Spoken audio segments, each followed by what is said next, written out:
Bonjour les amis, tout d'abord merci d'être présents pour cette nouvelle vidéo. Nous allons parler de notre fil rouge, le qui je suis, où je vais, qu'est-ce que je fais ici. Mais avant tout, je tenais profondément à remercier toutes les personnes qui m'ont envoyé des messages suite à la dernière vidéo. Enjouer, et bien que nous rentrions dans une autre vision, dans une autre façon et bien de poser l'action dans notre spiritualité, d'être ce peuple spirituel, bien sûr, nous le sommes tous intérieurement, dans le devenir, à essayer de comprendre eh bien, ce que nous sommes, ce que nous sommes venus faire ici et quelle est la mission que nous avons à remplir. Mais lorsque je vous dis, on parle de ces trois questions existentielles, eh bien, ça va être d'aller dans ce que nous sommes de toute éternité. Et je vous remercie pour tous ces messages parce que je m'aperçois qu'il y a beaucoup de personnes qui ont des questions et qui ont peut-être besoin de se nourrir de ces vidéos, de ces partages pour mieux comprendre le schéma véritablement de l'être humano-divin.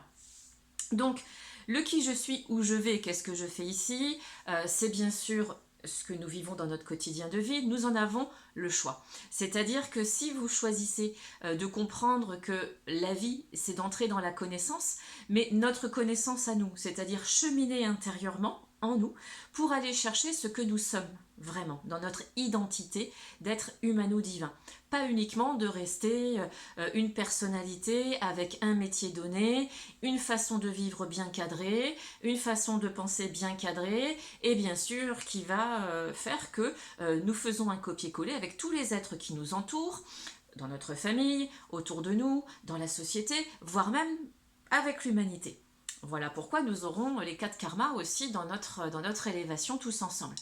Donc, lorsque nous parlons du qui je suis, le qui je suis, c'est vous êtes, comme moi, un être de chair et de sang. On le dit bien souvent. Un corps physique, une biologie, une physiologie, des cellules, un ADN, un cœur, des neurones, un cerveau, voilà, tout ça. Nous sommes vivants. Nous sommes la vie au travers de notre corps physique. Et nous ne vivons pas qu'au travers de notre corps physique, bien sûr. Je suis cet être physique, je m'appelle Isabelle, je suis en face de vous, je bouge mes mains, je vous parle, je vous transmets le verbe de mon cœur. Et derrière tout cela, eh bien, je suis celle que j'ai appris à connaître. C'est-à-dire que je suis allée au-delà de celle que je pensais être au travers de mon éducation. J'ai démarré cette connaissance, j'avais 22 ans lorsque j'ai perdu mon petit frère dans un accident violent de la route. C'est ce qui m'a permis d'entrer dans ce monde invisible, puisqu'il m'a aidé à cheminer et à comprendre ce qui se passait au travers de la médiumnité et des connexions derrière, ce qui se passait après la vie sur Terre. Donc ça, c'est une expérience qui fait qu'aujourd'hui, je ne serai pas en face de vous pour vous parler de ce qui je suis. Parce que sinon, eh bien, je serais peut-être comme un certain nombre de personnes à vivre peut-être à vivre encore dans ce que je vivais avant et à être dans le système métro, boulot, dodo. Voilà. Sans me dire qu'en fait, intérieurement, ce que je pense être ou ce qu'on désire que je sois, ce n'est pas ce que je suis de toute éternité. Et le je suis, c'est le soi. Si vous avez regardé la dernière vidéo que j'ai postée sur Facebook, je vous invite à l'écouter, à la réécouter parce que c'est ça. Ce que nous sommes véritablement, c'est le soi. C'est cette conscience immuable, en fait, qui est là, vibre en nous, et qui fait que lorsque nous rentrons dans le choix conscient de la rencontrer, nous rencontrons ce que l'on appelle le divin. J'aime bien souvent à dire que Dieu n'est pas extérieur. Dieu, c'est le divin que nous sommes en nous.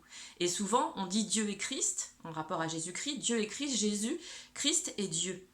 Bon alors, puisque Christ est venu nous porter la parole et nous montrer quelle était notre véritable vie terrestre, donc comment faire, il nous montre le chemin pour nous élever spirituellement, eh bien, cela veut dire en fait que je suis aussi Dieu, mais pas Dieu dans le sens je suis plus fort que les autres, de manière humble, douce et généreuse, c'est-à-dire je suis le divin dans toutes ses vertus, mais au-delà des vertus, c'est je suis cette conscience illimitée. Donc je suis dans le qui je suis un être physique, mais je suis une conscience illimitée aussi. Je suis dans la matière et dans l'immatière. Donc premier indice, si je puis dire, ou première piste, vous qui peut-être cherchez ces réponses, eh bien, allez au-delà de votre personnalité et de votre corps physique. Plus vous sortirez du corps physique, bien sûr, quand je veux dire corps physique, c'est l'entretenir, prendre soin de lui, c'est un temple, bien sûr, prendre soin de son temple extérieur, mais aussi de son temple intérieur, savoir l'écouter, et lorsque nous l'écoutons, comprendre son langage, parce qu'il nous permet de nettoyer nos mémoires aussi. Voilà, bon, ça je ne vais pas rentrer dedans, mais notre corps est magique, donc il est physique, mais il n'est pas que. Il est un corps physique qui nous permet aussi de nous relier dans ce que nous sommes de toute éternité à cette conscience immuable. Et cela se fait par étapes. Et là, nous rentrons dans le qu'est-ce que je fais ici. Lorsque je prends conscience que je suis matière et immatière, eh bien je prends conscience que je ne suis pas ici que pour effectuer un travail tout le long de ma vie dans une société pour finir à la retraite à gagner 3 francs 6 sous. C'est je suis aussi ici dans cette vie pour aller vers moi. Dans ce qui je suis, c'est où je vais pour moi. Est-ce que ce que je fais dans ma vie, c'est le véritable chemin dans lequel je souhaite aller? Ou est-ce que c'est quelque chose qui m'est imposé pour pouvoir vivre dans cette société? Et donc quand je sais où je vais, c'est-à-dire d'abord intérieurement, et où cela va me mener, je vais rentrer dans qu'est-ce que je fais ici? Une fois que je vais à l'intérieur de moi, que je commence à comprendre que tout ce que je fais dans ma vie terrestrement uniquement parlant dans mon corps physique et dans ce que l'on m'a inculqué depuis que je suis née, eh bien, je commence à comprendre qu'il existe d'autres choses, d'autres formes de vie, mais cette fois de vie dans notre quotidien, avec les autres, tout ce qui nous entoure, au travers de la société qui est différente. Donc c'est-à-dire qu'on peut vivre dans la société en tant qu'être humain, mais aller dans sa mission divine, comme beaucoup font et comme nous faisons ensuite tout le reste de notre vie, puisque remplir sa mission, c'est commencer à toucher certains outils que l'on va rencontrer souvent qui nous viennent d'Orient, sans pour autant rester figé dedans et continuer d'avancer, parce que plus nous allons nous ouvrir dans notre chemin, je vais à l'intérieur de moi et je vais entrer en connaissance avec cette conscience immuable, ce divin humain que je suis, ce germe divin que l'on retrouve dans notre cœur, eh bien ma mission va s'ouvrir de plus en plus. Les portes vont s'ouvrir de plus en plus. Donc voilà bien sûr aussi qu'apparaît la loi d'attraction. Lorsqu'on parle de la loi d'attraction, c'est parce que plus je rentre dans ma connaissance et plus je vais ouvrir les portes de cette loi d'attraction universelle et une des lois universelles, et plus je vais avancer et comprendre ce que j'ai à faire de cette mission. Et bien sûr, découvrir sa véritable mission, ça prend du temps. Lorsque j'ai commencé à me dire, ah bah tiens, cette mission, ça va être d'aider les gens et de transmettre ce que je fais aujourd'hui, il a été nécessaire que je passe par des étapes de nettoyage physique, par l'alimentation, psychologique, avec la sophrologie au début, l'hypnose, ensuite d'élévation émotionnelle, de compréhension d'amour de soi, je suis un masculin et un féminin, je suis les deux, les contraires, qui ont besoin de se réunir à l'intérieur, en soi, pour vraiment que cette conscience immuable prenne place. J'ai rencontré le Reiki, 4 degrés de Reiki. J'ai initie toujours les personnes qui souhaitent être formées au Reiki, mais le Reiki, un outil magique qui m'a permis justement de rentrer dans les profondeurs de mon cœur, de rentrer véritablement dans cette mission divine que je transmets aujourd'hui, que j'ai trouvée, ça y est, enfin maintenant, et que inconsciemment, je savais, arriverait après un certain âge, c'est-à-dire que j'aurais déjà fait une bonne partie de ma vie pour vivre toutes ces expériences et ensuite le poser pour transmettre. Mon rôle aujourd'hui, dans la mission à remplir, c'est de vous transmettre, de vous aider, de vous accompagner. Comme je fais là, je vous explique ces 3 questions existentielles et nous les partagerons ensemble lors d'une conférence très bientôt. Mais c'est aussi pour vous dire que lorsque nous vivons dans ces questions existentielles et que nous en avons réponse, eh bien, tout se déroule. Tout se déroule de manière très simple. Tout ce que l'on vit en bas et en haut va passer par notre cœur. C'est ce pain de vie. Ce pain de vie qui vibre en nous, ce fameux pain de vie dont parle le Christ, il est là. Pareil, j'ai fait un petit post il y a quelques jours. Vous avez tout compris. Lisez, ça dure 2 minutes, écoutez-le, ça dure 2 minutes et vous allez comprendre. En fait, ils nous disent que nous savons tous. Nous avons besoin de nous aimer nous-mêmes, ici, de nous nourrir de cet amour que nous avons pour nous-mêmes, pour ensuite le transmettre. Et c'est la mission de tous. Nous sommes ici des êtres divins qui allons vraiment dans notre chemin intérieur pour qu'ensuite nous soyons tous dans notre mission spirituelle de nous aimer les uns les autres.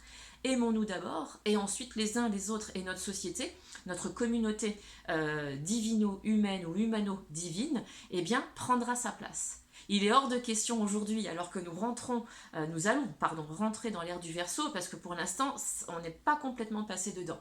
Il est hors de question que nous restions dans le schéma d'une société totalement enfermée et repoussant la vie spirituelle, et allant aussi au-delà de la spiritualité uniquement religieuse. Elle est nécessaire, les religions sont nécessaires pour ouvrir les esprits.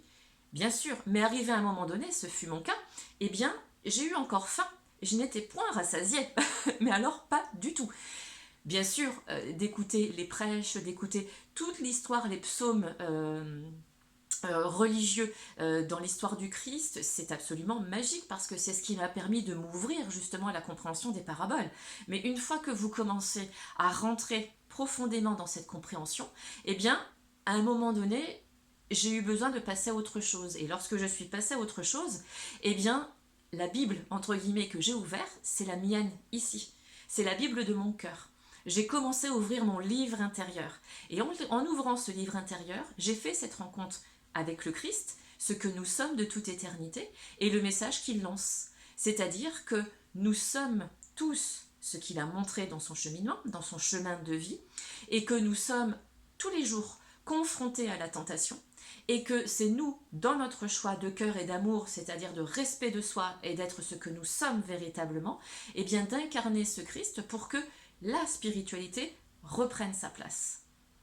Si les messagers sont venus tels que le Christ, je vous parle de lui parce que c'est lui qui m'a guidé, c'est mon expérience et toujours encore aujourd'hui, avec d'autres êtres de ma vie, des ancêtres, des personnes qui ont fait partie de ma vie, je pense à mon frère et à mon père, qui continuent bien sûr à être là et à me guider, mais dans l'expérience de vie, le Christ est le germe, c'est ce germe qui est là, sur notre cœur, c'est ce fameux pain de vie. Plus nous comprenons ce que le Christ a envoyé comme message, plus nous comprenons qu'en fait, la vie qu'il nous a montrée, c'est ce que nous vivons au quotidien, et ce qu'il nous propose de vivre, c'est exactement ce que lui, il a vécu pour que nous transformions le cœur de notre société. Et le cœur de notre société, c'est de laisser aujourd'hui justement ce germe émerger, voilà pourquoi on parle de plus en plus du Christ aussi, c'est de le laisser émerger et qu'il prenne enfin sa place. Sortir du côté sombre, rentrer dans la lumière, parce que le yin et le yang n'existent plus dans notre société. C'est pour ça qu'on s'engouffre aussi beaucoup avec les techniques orientales, tout ce qui est médecine chinoise, ayurveda, le yoga, la méditation, etc., etc., que des techniques aussi chez nous sur le plan plus occidental, telles que le côté plus psychologique, la sophrologie, l'hypnose, la naturopathie prennent beaucoup de place. Nous avons tous ces outils qui nous permettent de nous dire qu'en fait, nous sommes bien plus que ce qu'on veut nous laisser croire que nous sommes. C'est-à-dire que nous pouvons nous prendre en main, on n'a pas besoin de nous dire ce qu'on a besoin de manger, on n'a pas besoin de nous dire ce qu'on doit faire, ce qu'on doit penser, si on a envie d'ouvrir notre esprit pour découvrir ce que nous sommes de toute éternité, parce que c'est ce fameux qui je suis, où je vais, qu'est-ce que je fais ici, c'est notre histoire. Et dès que nous commençons à parler de ça, à rentrer dans la spiritualité, c'est souvent quelque chose qui est vu comme un côté ésotérique, un peu olé olé, ou c'est du n'importe quoi, parce que c'est pas palpable. Mais mesdames, messieurs, peut-être y en a-t-il qui écoutent cette vidéo et qui ne sont pas encore ouverts à cela. Vous n'êtes pas qu'un corps physique, vous n'êtes pas qu'un corps avec un cerveau et des pensées logiques. Tout ne s'explique pas dans notre vie. Il y a des réactions ou des actes que nous allons commettre dans notre vie du quotidien qui parfois nous surprennent parce qu'en fait nous nous laissons guider. Nous faisons parfois des choses où on se surprend soi-même, mais parce que c'est ce que nous sommes de toute éternité. Nous faisons partie du tout, nous sommes des êtres libres, spirituels, et inconsciemment, eh bien, nous mettons en place cette conscience immuable qui fait que nous rentrons dans ce que nous sommes. Alors merci bien sûr à Christ, merci à lui de nous apporter ces réponses dans le qui je suis, où je vais, qu'est-ce que je fais ici. Et lorsque nous parlerons du Christ, je vous parlerai bien sûr de la façon dont on l'a traduite au niveau religieux, la paix, Mais initialement, cela veut dire l'épée. Et l'épée, Christ il nous enseigne tout simplement que, et croyez-moi parce que je l'ai vécu intérieurement, que nous sommes cette épée qui permet de trancher lorsqu'on dit non, stop, je veux sortir de ce système et je choisis de le faire, je coupe. Et c'est cette épée d'amour, cette épée de respect de soi, dans la, on va dire dans la douceur et la fermeté, l'équilibre, qui nous permet de nous ajuster ou nous réajuster à ce que nous sommes vraiment.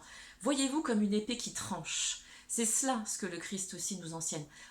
Vous tranchez sur ce qui est bon pour vous ou non. Et surtout, pour éviter les tentations. Savoir trancher ces tentations, parce que les tentations nous emmènent vers un chemin de paillettes. Mais il vaut mieux aller chercher le chemin où il va y avoir des embûches et nous allons tomber. Nous en reparlerons dans les différentes paraboles, surtout celle des 40 jours dans le désert, où en fait nous avons besoin de tomber pour voir ce que nous sommes et à quel point nous sommes entre guillemets déchus de notre spiritualité.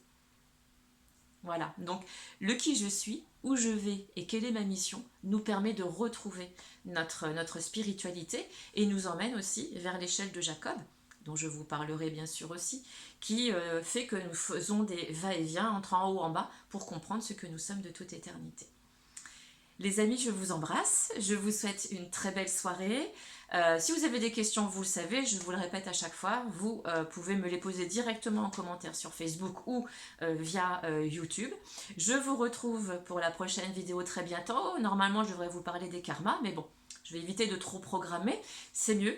On fera au fur et à mesure et je vous souhaite tout simplement une très belle fin de journée.